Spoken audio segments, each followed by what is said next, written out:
Hello दोस्तों, इस video में हम कक्षा 10 हिंदी बोर्ड परीक्षा 2026 जो आज होगा, इसके महत्वपूर्ण गद्यांश बताने वाले, जो कि 100% चांस बनता है कि आए। तो बिना समय गवाते हुए हम चलिए शुरू करते हैं। तो सबसे पहले बता दें, आप हमारे चैनल पर नए हैं तो सब्सक्राइब कर दीजिए, और अगर ऐसे ही पेपर की तैयारी करना है तो हमारे चैनल से जुड़ जाइए। अगर PDF लेना है तो टेलीग्राम ग्रुप पर जरूर जाना, ठीक है। धन्यवाद। तो सबसे पहले मैं वीडियो को स्टार्ट करता हूँ। ये देखो 100% आने वाला है। देखो, चरण कमल बंदो हरि राय, जाकी कृपा पंगु गिरी, लंगे अंधे को सब कुछ दर्शाई, बहिरे सुने गूंगे पुन बोले, रंग चले सब छत्र धराय, सूरदास स्वामी करुणामय, बार बार बंदोती पाए। प्रस्तुत पद्यांश का संदर्भ लिखिए तथा हिंदी में अनुवाद कीजिए। मतलब इसको संदर्भ में व्याख्या करना है, इसका कहने का ये तात्पर्य है। तो चलिए शुरू करते हैं। फिर दूसरा प्रश्न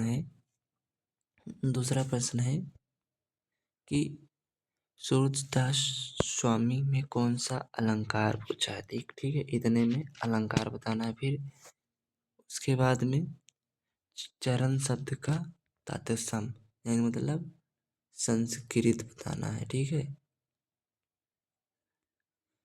संस्कृत बताना है। तो मैं संदर्भ पहले देखता हूँ। तो देखिए, यह पद श्री सूरदास द्वारा रचित है।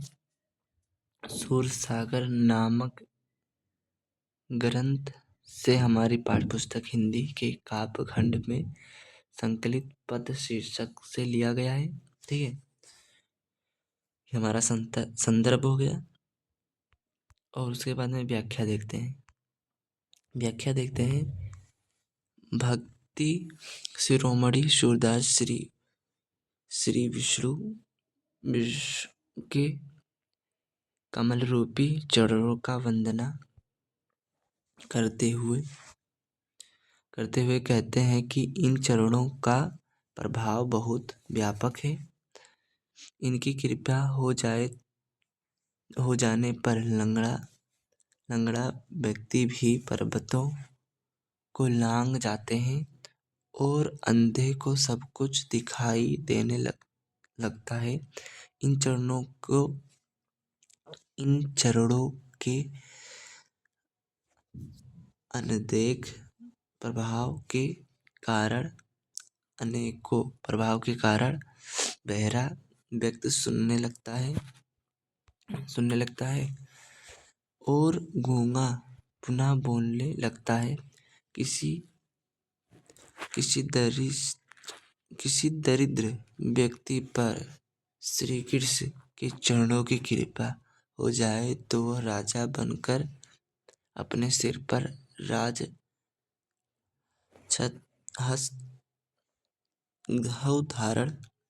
धारण कर लेता है। ठीक है, छत्र धारण कर लेता है। यहाँ पे गलती था थोड़ा सा, तो ही छत्र यहाँ पे। ठीक है, फिर सूरदास जी कहते हैं कि ऐसे दयालु प्रभु श्री कृष्ण के चरणों के बार बार मैं वंदना करता हूँ। तो प्रश्न नंबर 2 दिया गया था, सूरदास स्वामी कौन सा अलंकार। तो सूरदास स्वामी में अनुप्रास अलंकार है। इसमें सा या जिस अक्षर की आवृत्ति बार बार हो, तो इसमें सा की आवृत्ति 2 बार हुआ है। ठीक है, तो दूसरा क्वेश्चन दिया था, चरण शब्द का तत्सम रूप बताना था। तो चरण शब्द का संस्कृत रूप है चरण। ठीक है, फिर क्वेश्चन नंबर 2 पे चलते हैं। उधव मन ना भावे 10-20, एक हुए तो सो गयो श्याम संग, कौन अवराधे ईश, इंद्री स्थिल भई के सौ बिंदु, ज्यो देहि बिनु शीश, आशा लगी रहत तन श्वासा, जीवहि 40 बरिस, तुम सो सुखवा श्याम सुंदर के सकल जोग के ईश, सूर हमारे नंद नंदन बिंद होए नहीं अगदीस। तो पहले संदर्भ देखेंगे तो यह पद श्री सूरदास द्वारा रचित है। सुरसागर, ये इसमें हम पूर्व पद लिखते नहीं है कापी में, तो इस प्रकार से वही वाला पीछे वाला ही रहेगा, तो इसको छोड़ते हैं। पद शीर्षक से लिया गया है। इसको देखो, व्याख्या देखो। तो उसमें रेखांकित रहेगा, ऐसे अंडरलाइन रहेगा, वही का केवल व्याख्या करना है, हम सारे का कर रहे हैं, ठीक है। गोपियाँ उद्धव जी से कहती हैं कि हे उद्धव, हमारे मन 10-20 नहीं है, सभी की तरह हमारे पास भी एक ही मन था और वह श्री कृष्ण के साथ चला गया। अतः हम उनके बिना तुम्हें बताए गए निर्गुण ब्रह्मा की आराधना कैसे करें। अर्थात मतलब इसका कहने का यह तात्पर्य है कि बिना मन के वश की आराधना संभव नहीं है। श्री कृष्ण के बिना हमारी सारी इंद्रियां निस्थिर हो गई हैं, मतलब स्थिर हो गई हैं, रुक गई हैं, ठीक है। तो स्थिर हो गई हैं और हमारी दशा बिना सिर के प्राणी जैसे हो गई है। हम विष्णु के बिना मृत्युवत हो गए हैं, मतलब मृत्यु के समान हो गए हैं। जीवन के लक्षण के रूप में हमारी श्वास केवल इस आशा में चल रही है कि श्री कृष्ण मथुरा से अवश्य लौटेंगे और हमें इनके दर्शन प्राप्त हो जाएंगे। श्री कृष्ण के लौटने की आशा के सहारे तो हम करोड़ों वर्ष तक जीवित रह लेंगे। ये गोपियाँ उद्धव से कहती हैं, ठीक है। और ये मैं पूरा बता रहा हूँ लाइन से, ठीक है। ये थोड़ा सा कट गया आपसे ही। देखो, रह लेंगी, मतलब करोड़ों वर्ष जीवित है इनकी स्त्रियाँ या ये गोपियाँ रह सकती हैं। गोपियाँ उद्धव से कहती हैं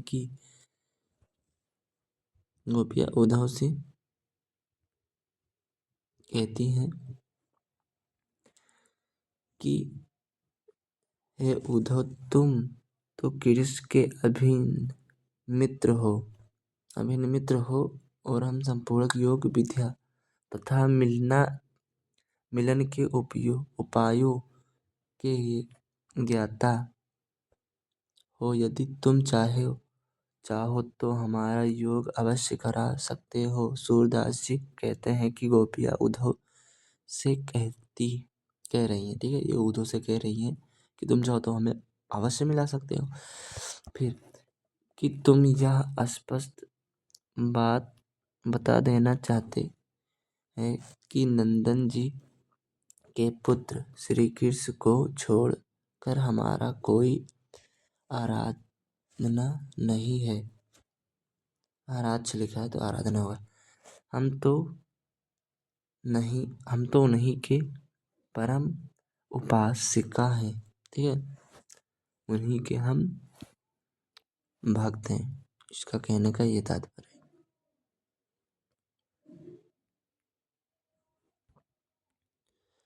फिर हो गया है,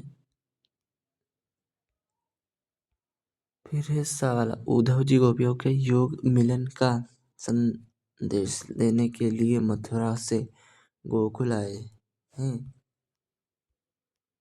ये हमारे प्रश्न का उत्तर है, ठीक है। फिर उसके बाद में निर्गुण कौन देश के वासी मथुरा कहीं समुझाए शोधे बुझती सज्जन हासि को हासिन को जान, कौन है जानी कौन नारी को दासी। कौन बरन शेष है, कौन किन्हीं रस में अभिलाषी। पावेंगे पुनः कियो अपनों, जो रे करेंगे गाशी। सुनत मौन है रहे बवारे, सुर बहे मन रागी। तो प्रस्तुत पद्यांश का संदर्भ तथा व्याख्या लिखिए, जो कि हम संदर्भ वही सेम रहेगा सूरदास जी का। ठीक है, तो पहले देखते हैं प्रस्तुत पद्यांश में क्या चित्रण हुआ है।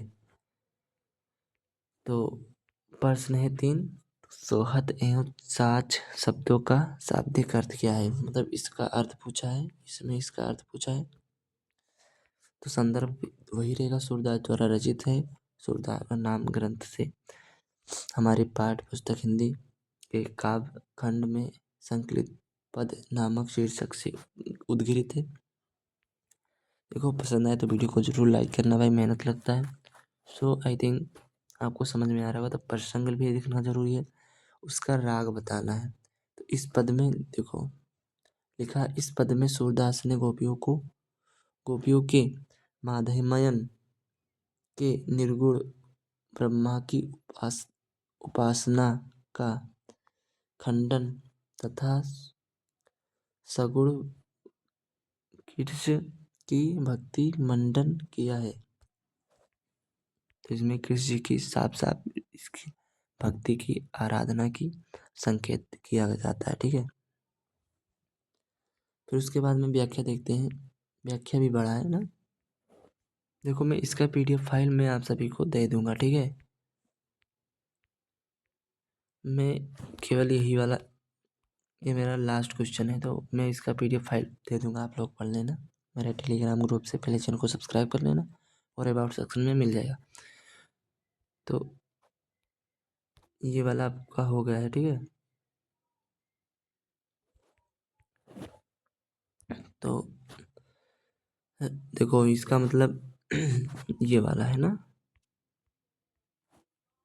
PDF फाइल तो मिल जाएगा, तो उसका टेंशन नहीं। ठीक, गोपियाँ देखो, गोपियाँ भ्रमित की अन्योक्ति से उद्गृत को संबोधित करती हुई पूछती हैं कि हे उद्धव, तुम यह बताओ, तुम्हारा वह निर्गुण ब्रह्मा की किस देश का रहने वाला है। किस देश का रहने वाला है। हम तुमको शपथ दिलाकर सच सच पूछ रही हैं, कोई हंसी मजाक नहीं कर रही है। ठीक है, वहाँ की गोपियाँ मजाक नहीं करी, बोल रहे हैं कि उद्धव जी किस देश के वासी हैं, उनका आकार रंग रूप, उनकी माता माँ बाप कौन है। ठीक है, यही पूछ रही। तुम यह बताओ कि उस निर्गुण का पता कौन सा है, कहाँ का रहने वाला, उसकी माता का क्या नाम है, उसकी पत्नी और उसकी दासी कौन कौन है, इस निर्गुण ब्रह्मा का रंग कैसा है, उसका वेशभूषा कैसा है और उसकी किस रस में रुचि है। रस मतलब हंसी में है, मजाक करती है। रस भी 8 प्रकार का होता है। ठीक है, 10 प्रकार। गोपियाँ देखो, गोपियाँ उद्धव को चेतावनी देते हुए कहती हैं कि तुम हमें बताओ कि ठीक ठीक उत्तर देना, यही सही बात बताने में जरा भी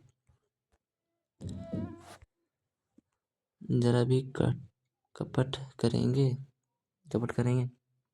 तो अपने किए का फल अवश्य पाएंगे। सूरदास जी कहते हैं कि गोपियाँ ऐसे को प्रश्न पूछने का सुनकर ज्ञानी उद्गृत हो जाती हैं। तो ये सब आप पढ़ लेना, उसी का पूरा व्याख्या है। तो आपको अंडरलाइन का जो दिया रहेगा उसी का केवल व्याख्या लिखना रहेगा। ठीक है, तो हमारे चैनल को क्या करना है, तो सबसे पहले सब्सक्राइब कर लेना है, सब्सक्राइब कर लेना है। उसके बाद में लाइक करना है। उसके बाद में जाना है टेलीग्राम ग्रुप पे, ठीक है, वहाँ पे PDF फाइल में मिल जाएगा। Thanks for watching, bye bye, take care, best of luck.